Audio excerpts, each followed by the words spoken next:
Kita sudah tiba di 1 Korintus pasal yang ke-15 dan tentu saja kita akan membahasnya di program Bible Everyday. Apa yang akan kita pelajari di pasal ke-15 1 Korintus ini? Kali ini Paulus menulis tentang kebangkitan Kristus. Kenapa tiba-tiba Paulus menulis tentang kebangkitan Kristus? Karena pada waktu itu ada sebuah ajaran yang berkembang, ajaran yang cukup meresahkan karena mempengaruhi jemaat di Korintus, bahwa tidak akan pernah ada kebangkitan dari antara orang mati. Tidak ada orang mati yang dibangkitkan. Maka ajaran ini seolah-olah menyatakan bahwa Kristus pun tidak akan dibangkitkan.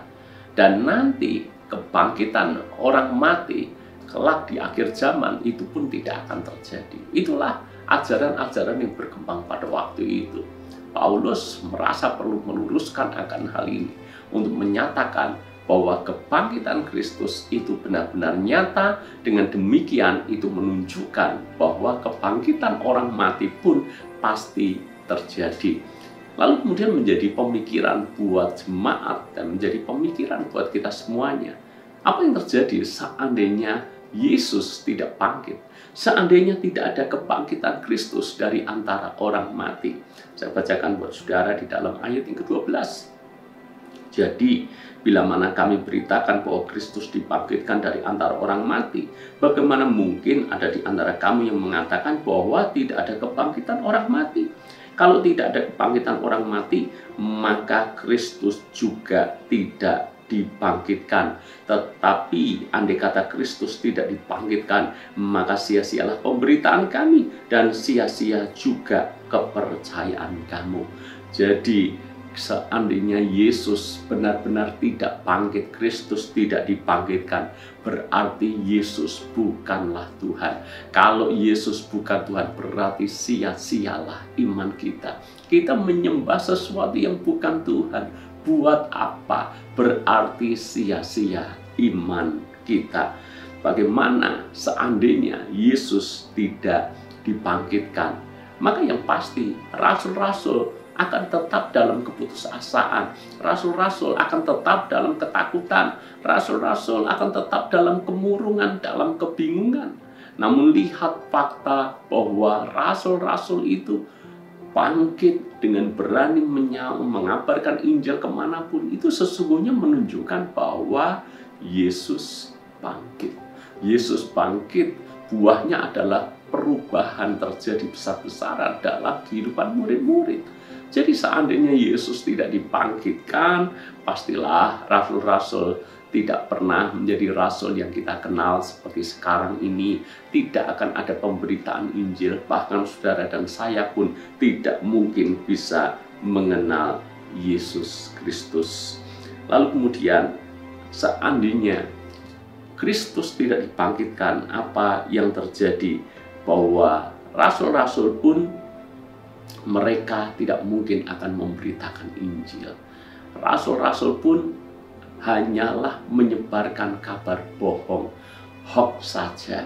Sebab mereka tidak tahu, tidak melihat, tidak mengalami sendiri penampakan dari Tuhan Yesus, tapi menyebarkan berita seolah-olah Yesus bangkit. Berarti rasul itu mengabarkan berita dusta, hoax. Tapi benarkah rasul itu menyebarkan berita hoax? Dan kita tahu persis bahwa Yesus menampakkan diri tidak hanya sekali dua kali.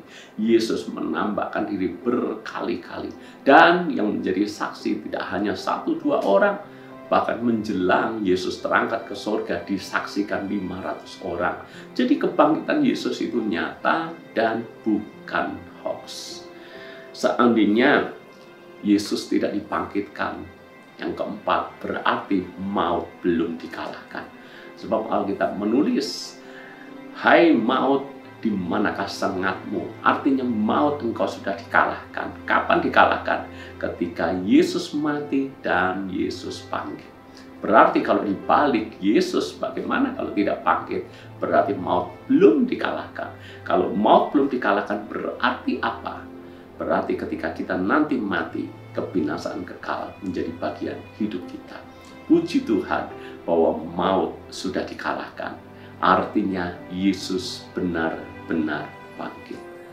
Jadi 4 hal ini harus kita pegang teguh, bahwa Yesus itu benar-benar bangkit. Kalau Yesus bangkit, berarti dia adalah Tuhan.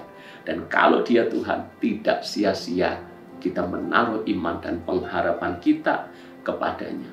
Kalau Yesus bangkit, maka kita semuanya pasti seperti murid-murid. Kita bertobat dan kita berbuah. Kita berubah dari yang mungkin putus asa jadi penuh pengharapan. Dari tidak semangat jadi penuh semangat. Dari pesimis jadi optimis. Kenapa? Karena kuasa kebangkitan Yesus bekerja dalam hidup kita semuanya. Dan karena Yesus bangkit, mari kita kabarkan Injil.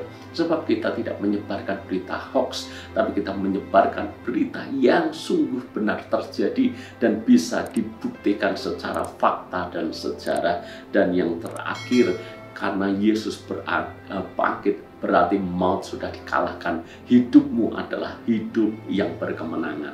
Engkau berkemenangan atas segala godaan. Engkau berkemenangan atas segala keinginan dunia. Engkau berkemenangan dalam hal apapun juga. Bersama Yesus kita melakukan perkara-perkara yang besar. Doa saya, kita semuanya yakin Yesus kita adalah Yesus yang telah mati buat kita, tapi juga Yesus yang bangkit memberikan kemenangan bagi kita semuanya. Tuhan memberkati.